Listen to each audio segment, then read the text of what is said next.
Marc Levilly, alors on aura bien compris la répartition du financement et puis Gérard Lissot vient de nous en parler également. Est-ce qu'en revanche ça ne va pas porter préjudice à d'autres projets qu'on peut avoir en région? On en a beaucoup, ça fuse, on en parle d'ailleurs.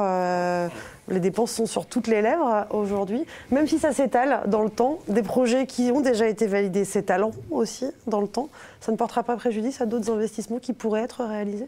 Je pense que ce projet-là, il faut vraiment le sortir d'une logique classique, une fois de plus. Pour vous, il est prioritaire oui, je pense qu'il dépasse les autres dans la hiérarchie parce qu'effectivement, c'est probablement le projet en termes d'horizon qui nous emmène le plus loin. Et c'est bien parce qu'il faut relier, c'est important en finance, d'avoir toujours un lien effectivement entre l'horizon sur lequel on réfléchit et les moyens qu'on consacre. Sinon, on arrive à une logique court-termiste. Et c'est tout ce qu'on reproche à ce mouvement ultralibéral qui nous a emmenés là où on est aujourd'hui. Je pense que l'important quand on est dans la cause publique, c'est justement de faire les décisions en connaissance de cause. Et donc de faire ces arbitrages en ne se trompant pas, effectivement, entre le rapport entre les moyens qu'on engage et ce qu'on en retire. Et donc ça suppose de bien maîtriser la question de l'horizon. Ce projet-là est un projet, ça a été très bien dit par tout le monde, c'est un projet de long terme, de très long terme. Donc, à la question, ça ne portera pas préjudice à d'autres projets, la réponse est non. Ça ne portera pas préjudice à d'autres projets dans la mesure où ce projet doit être pensé de toute façon avec sa logique propre, y compris sur le plan des retours économiques.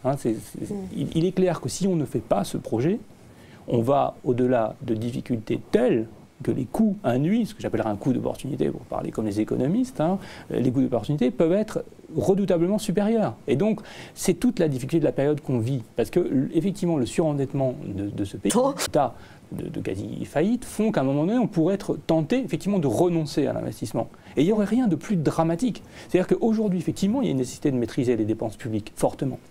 Mais d'abord, les dépenses de fonctionnement. Moi, c'est là-dessus que, depuis que je suis élu, je me bats sur cette thématique et sur le périmètre qui m'intéresse, de la ville de Caen et de l'Aglo, je pense avoir été entendu. C'est-à-dire qu'effectivement, la maîtrise des dépenses, oui, mais d'abord les dépenses de fonctionnement, parce que les dépenses d'investissement, c'est la richesse de demain.